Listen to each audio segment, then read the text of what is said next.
going to talk about some more setting specific stuff like nations, but then I realized I didn't get to the other two truisms. I had covered worlds are immaterial, but then I did not cover either concepts can change reality or evolution can be inconvenient. And actually, evolution can be inconvenient. It's probably the most overriding theme of the stories of the story setting. But we'll go to concepts change reality first. Now, this is going to be different than what you're thinking. This is not like Mage, where if you believe strongly enough, or where the concept of magic in Mage the Awakening back in the old world of darkness was that everybody had the ability inside themselves to alter reality. And if they believed firmly enough that something was true, they could make it true. This is also not like Scion, also a storyteller game, where the stories are told and eventually the stories change reality through themselves, that monsters come to exist because people tell stories about them and believe in them just a little bit. The Titans change to gods because the humans tell stories, or half gods are born because humans tell stories. This is not that. This is much more simple. This is much more like what real life is. It's much more applicable to real life concepts changing reality. In Divine Blood, this is a truism, and what I mean by this is that if a person has an idea, a concept that they want to make true, then they will find ways to make it true. They will find the resources they need. They will convince people. They will threaten people. They will fight for their ideas. They will make their concept true. All it takes is will and willingness and effort. And it's a little bit more than that, because somebody can die before they can actually get all their stuff put together, or they can fail to convince anybody. But you could always see that as an example of they didn't have enough will, or they weren't able to find the resources they needed, or something. They went about frantically trying to do something and failed, rather than being trusting in themselves and having the will to go forward and keep trying and keep pushing and whatever. Concept changing reality happens all the time in history. That's how we get to the civil rights movement. That's how we've progressed from some of the ethical systems we had in the early days, or let's go all the way back to cavemen, before we had an idea of what was wrong and what was right in a lot of cases, all the way up to now, where we have entire schools built around teaching people how to discuss theological or ethical reality or whatever. And the idea that I want to fly and somebody made it happen, or if we do this little thing and we split these little tiny things, we'll get this massive amounts of energy and be able to destroy an entire city, or be able to power an entire city. Concepts change reality all the time. And that is a truism in Divine Blood, that someone who believes strongly enough in a concept and drives strongly enough and carefully enough and plans well enough will change the reality around them. They will change the world. Because again, the worlds are immaterial. The worlds are based off of people's perception. The world is not the planet. The planet is physical. It has a physical reality. It's not going to change just because you think you suddenly think, I think you're made out of gold. No. It has a physical reality. Physics works in Divine Blood. the thing is that I posit that there are laws of physics that we don't all know about, and I also posit that the laws of physics in divine blood are slightly different than the ones that are in the real world, which is which I can do because I'm the author.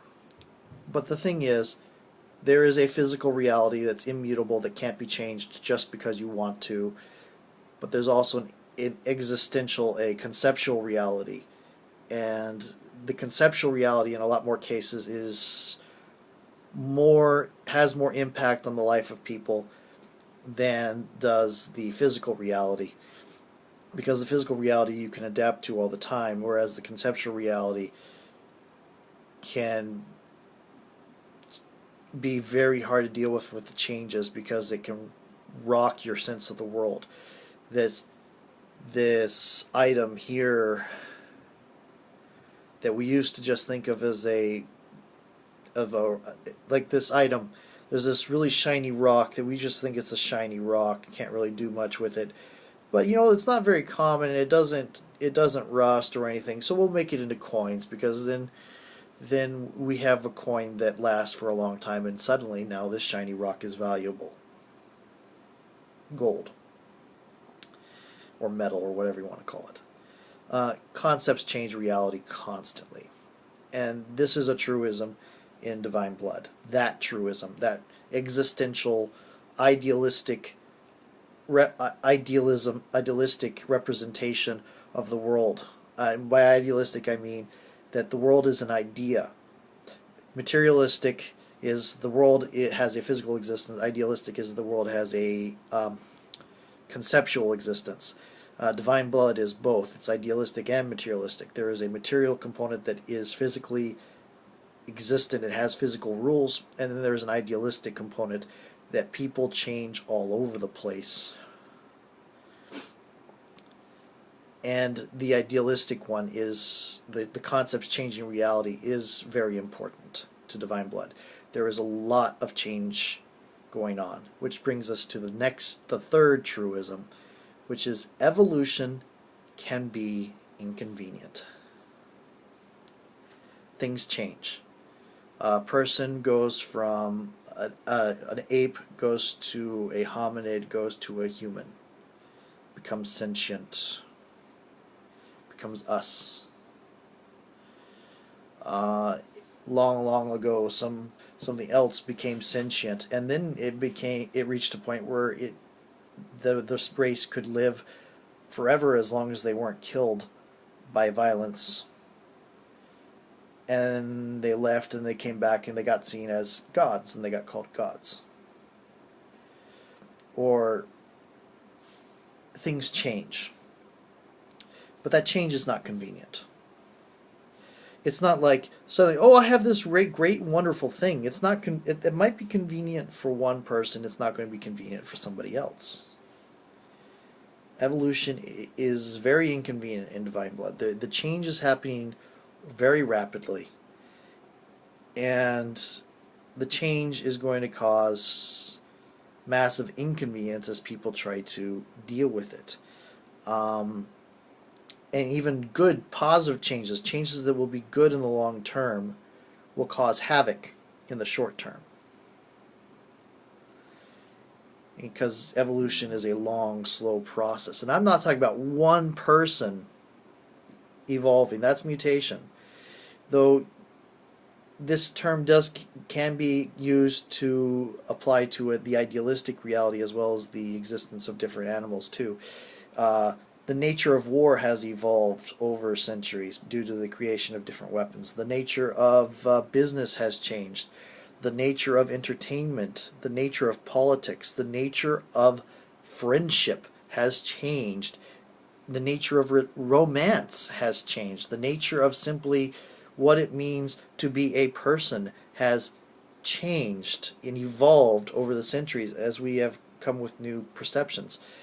But every time this happens, every point, it's happening constantly, but there are always these points where things go on have a sudden breakthrough, and you can see the old concept warring with the new concept, whereas before the new concept was the one person here, two people there, scattered all about, and the old concept largely ignored them or punished them when they found them, depending on what is going on.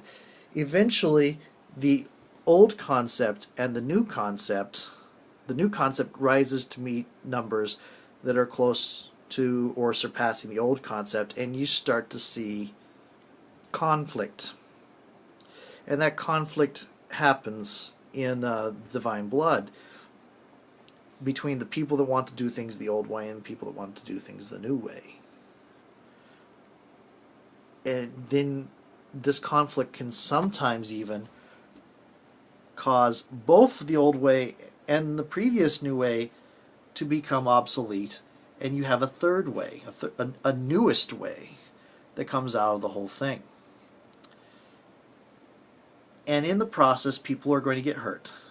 And in the process, people are going to have some suffering. The changes are not easy. They are not instantaneous. You have this magic power. Now go forth and use it.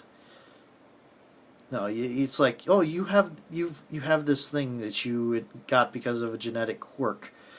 Or you can learn magic, or you discover that stuff you call magic exists. It might have a different name because magic is a very specific power set type in Divine Blood. It's actually borrowing other people's powers. But things that the common everyday layman calls magic, they find out it exists. This changes their world. And some will react by hunting it. Some will react by denying it. Some will react by studying it. Or becoming it. And it will be chaos. Evolution is inconvenient. And again, these are the three truisms. Worlds are immaterial, concepts change reality, and evolution can be inconvenient. And they all flow one from another. The worlds are immaterial, which is why concepts themselves can change reality. And because of this change, you're going to be in contest with other people who have other concepts. And because of this, evolution, mass change, is inconvenient, even if it's necessary. And those are the truisms that the Divine Blood setting works on. And I try not to wax poetic about it too much. I try just to put it in the story, and actually I don't even try to put it in the story. I try just to write the story. This is stuff I've seen. I analyze after the fact of when I think about the story as a whole that's planned in my head, what ideas are true about the setting. And those are the three main ideas that are true about the setting. Worlds are immaterial. Concepts can change reality. Evolution is inconvenient. And those are the three themes that are the most important to Divine Blood. And it's very existentialism. It's very much philosophy. It's a little bit deep and out there. I hope my stories are more down to earth, but that's the concepts I think about when I go step back after the fact of writing it and analyze the story.